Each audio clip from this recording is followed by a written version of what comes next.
Mengapa kita sulit berhenti scrolling sosial media? Di sini kita bicara soal ilusi kontrol.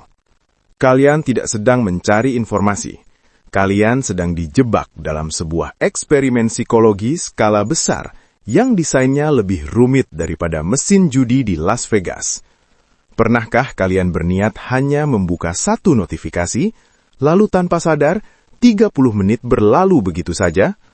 Kalian merasa seperti sedang memegang kendali atas jempol kalian sendiri, tapi kenyataannya, ratusan insinyur perangkat lunak paling cerdas di Silicon Valley telah merancang algoritma agar kalian tetap menatap layar sesering dan selama mungkin. Rahasia pertama ada pada zat kimia bernama dopamin. Banyak orang salah sangka bahwa dopamin adalah zat pemberi rasa senang, padahal dopamin adalah zat antisipasi. Ia keluar bukan saat kalian mendapatkan hadiah, tapi saat kalian mengharapkan hadiah. Bayangkan mekanisme scrolling. Setiap kali kalian menggeser layar ke bawah, kalian sedang melakukan gerakan yang sama dengan menarik tuas mesin slot. Para psikolog menyebutnya sebagai variable reward atau imbalan variabel. Jika setiap scroll memberikan konten yang bagus, otak kalian akan cepat bosan, karena hasilnya bisa ditebak.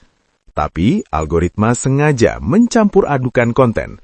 2 video membosankan, 1 video lucu, 3 foto teman, lalu 1 video yang sangat sesuai dengan hobi kalian. Ketidakpastian inilah yang membuat dopamin di otak kalian terus meledak. Otak kalian berbisik, 1 scroll lagi, siapa tahu video berikutnya lebih seru. Itulah alasan kenapa tidak ada tombol berhenti di media sosial. Tidak ada halaman terakhir. Semuanya dibuat menjadi infinite scroll. Tanpa adanya batasan fisik atau visual, otak kehilangan sinyal berhenti yang disebut sebagai stopping cues. Seperti makan dari mangkuk sup yang dasarnya tidak pernah terlihat, kalian tidak akan sadar kapan harus berhenti makan sampai perut kalian benar-benar mual. Namun, ada sisi yang lebih dalam dari sekedar biologi. Kita harus melihatnya dari sisi ekonomi politik. Kalian harus sadar bahwa di media sosial, kalian bukanlah pelanggan. Kalian adalah produknya. Perhatian kalian adalah komoditas yang dijual kepada pengiklan.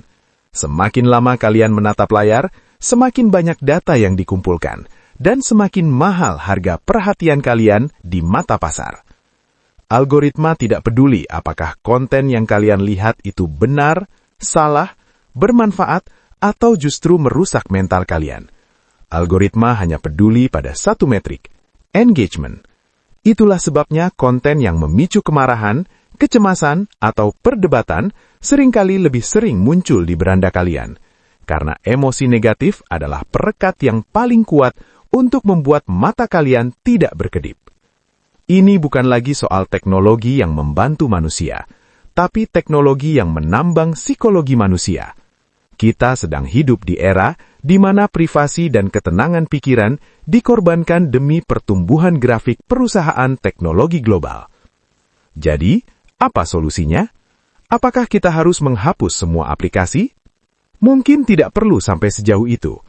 Langkah pertama adalah menyadari bahwa rasa ketagihan itu bukan karena kalian lemah secara mental, tapi karena kalian sedang melawan sistem yang didesain secara sains untuk mengalahkan nalar kalian. Mulailah dengan mengembalikan stopping cues. Matikan notifikasi yang tidak penting. Gunakan mode layar hitam putih di jam-jam tertentu untuk mengurangi daya tarik visual. Dan yang paling penting, sadarilah kapan jempol kalian bergerak atas kendali dopamin, bukan atas kendali logika. Pertanyaannya sekarang, apakah kalian yang menggunakan aplikasi tersebut atau aplikasi tersebut yang sedang menggunakan kalian? Tulis pendapat kalian di kolom komentar.